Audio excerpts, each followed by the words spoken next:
I just wanted to put this on video too because I feel like what I'm going to share goes so much with what he just taught. And I had just listened to something where a guy was talking about that we don't understand the difference between the power and the authority. And he was saying the same thing that we teach around here. A lot of people like to go around and say, oh, the devil doesn't have any power. God took all of his power. Jesus took all of his power. But what I was listening to this guy, and what we believe here is he does still have power. The enemy still has power, and we have power apart from God also. But the difference is where is the authority at? And that's where this legalistic thing comes in is what the guy was saying is, you can have a criminal that has a gun. There's power in that. But you can have a police officer have a gun. There's power in that, but there's also authority in what he has. And we run around all the time, and there's, you hear about Wiccan and all these different kind of things where they have manifested things of the Spirit where they can use power to do things, but there's no authority behind that. And so, like, when we were going through this run-through this morning, at the very last song, there was something happened, and a thought came up in me. It was like, it was an old hurtful thing that was still inside of me. And, those things try to come up in us sometimes, and I think we get so used to just shoving them down without even paying attention to what's going on, is that we just waltz right through that. Well, God has been already speaking this to me about the power and the authority and how all of this stuff works. And when I felt that thing come up, the enemy had power behind that thought. When it came up, the power behind it makes me feel sad. It made me want to cry. It made me want to hurt. It made me question, why did this happen to me? And there was power in that, and my own power wanted to shove that thing back down and say, I'm just not going to feel it. Because in you that you're not supposed to walk around with all that hurt and stuff. And so you try to shove it back down, so here's this power struggle going on. The enemy's trying to bring it up and make me feel a certain way. I'm trying to shove it back down and not feel that way. And all of a sudden, God said, let my authority take care of it. And so I let it come out, and I started crying and crying and crying. I didn't have to do anything. I didn't have to say anything. I didn't have to declare anything. I didn't have to push anything. All I had to do was say, God, you have the authority. And those tears, that thing washed out. And I can stand before you right now and think about that same instance, and I don't feel that pain right now. God, that's the authority of God. That's the authority that he has. And that's what we're talking about, legalistic. That was the legal way of doing that. All this time that I've been trying to get rid of that thing by shoving it back down, illegally trying to get rid of it, thinking if I shove it down enough, it won't come up and hurt me anymore. And by his authority, I let that thing come out. And his power and his authority had more power than the power that was on that thing. So I want to read something to you. I've been reading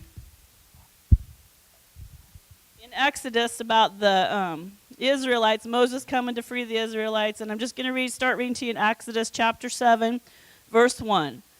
The Lord said to Moses, behold, I make you as God to Pharaoh, to declare my will and purpose to him, and Aaron your brother shall be your prophet. You shall speak all that I command you, and Aaron your brother shall tell Pharaoh to let the Israelites go out of his land. Out of his land.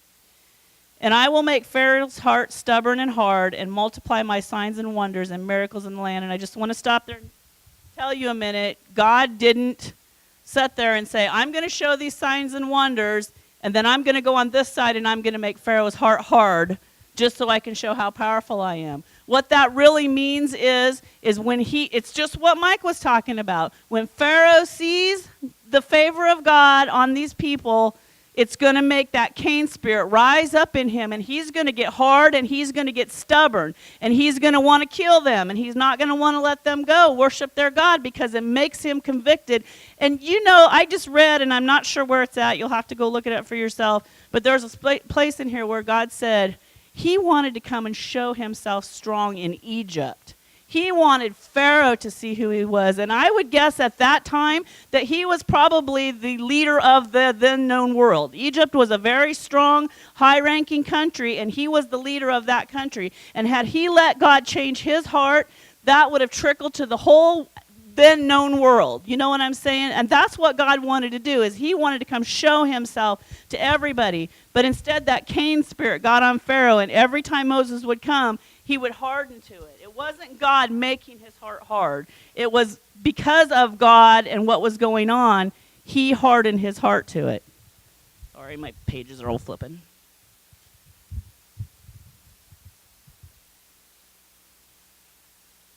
But Pharaoh will not listen to you, and I will lay my hand upon Egypt and bring forth my hosts, my people, the Israelites, out of the land of Egypt by great acts of judgment.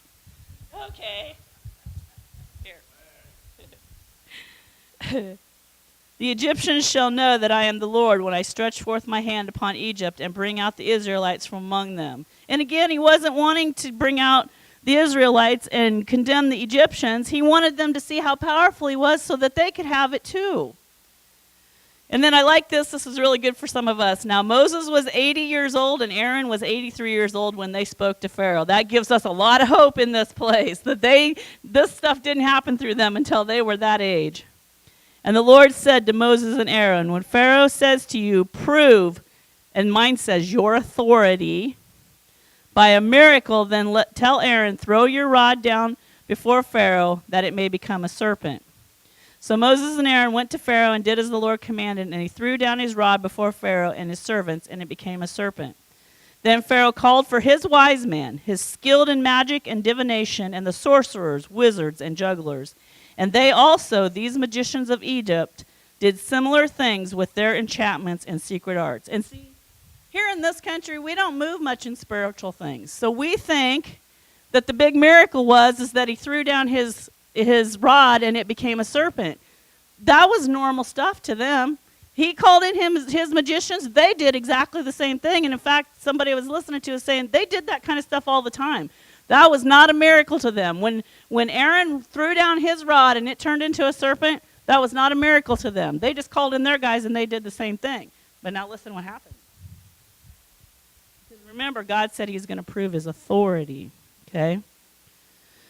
They cast down every man his rod and they became serpents. But Aaron's rod swallowed up their rods. And that made the heart of Pharaoh hard again. And you know how the story goes on and on and on. But here was the thing. The miracle is that God was showing his authority.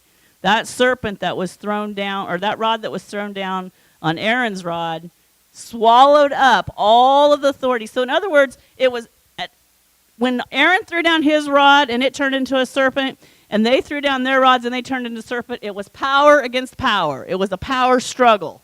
When that serpent swallowed up their serpents, this is God's authority. This shows God has sent them to do this, and they have the authority. No more power against power. You let his authority work in your life, and there's not going to be a power struggle anymore. And I don't know exactly how all this plays out. This is something that God's just started speaking to me. But I know that we spend a lot of time trying to scream at things, yell at things, cast things down, manipulate things. We try to use our own power to get things to work the way we want it to work, and it's not going to work. The enemy has just as much power in that realm as we do. We can struggle and struggle and struggle with that.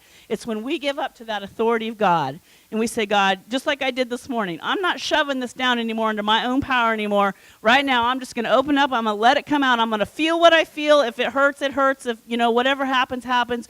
You have the authority, God. And by that, he took that thing and set me free of that. And that's how it works with God. He has the authority to do that. And so that, to me, I did that. Finally, you see, I've been trying to get rid of that thing for a while illegally. I've been trying with my own power, trying to fight that thing illegally. And this morning, I took the legalistic route, the legal way, God's way of doing it, let his authority be in control. And at this moment, I can think of it and it doesn't hurt anymore. And I've never been able to do it since that thing happened. That thought has always hurt when I've thought about it. And right now, it's not hurting anymore. So I think that's really, really cool. What? I got saved, yeah. I also wanted to tell you, in this one song we're going to do, I saw the Lord and the train of his robe filled the temple. And, I know there's some revelation we've had about his train being his people, but I also know in the Old Testament, when one king would take over another king and take over, they they would conquer another nation, they would cut off the bottom of that king's robe, and they would sew it on to the conquering king's robe.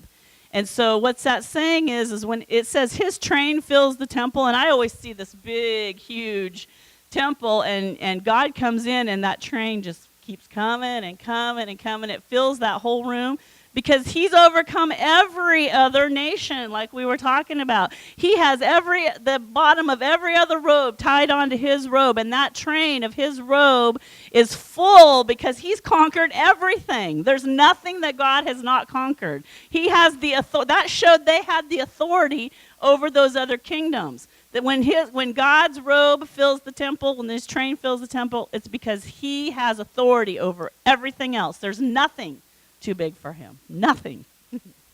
Woo! Sorry, I'm flinging stuff.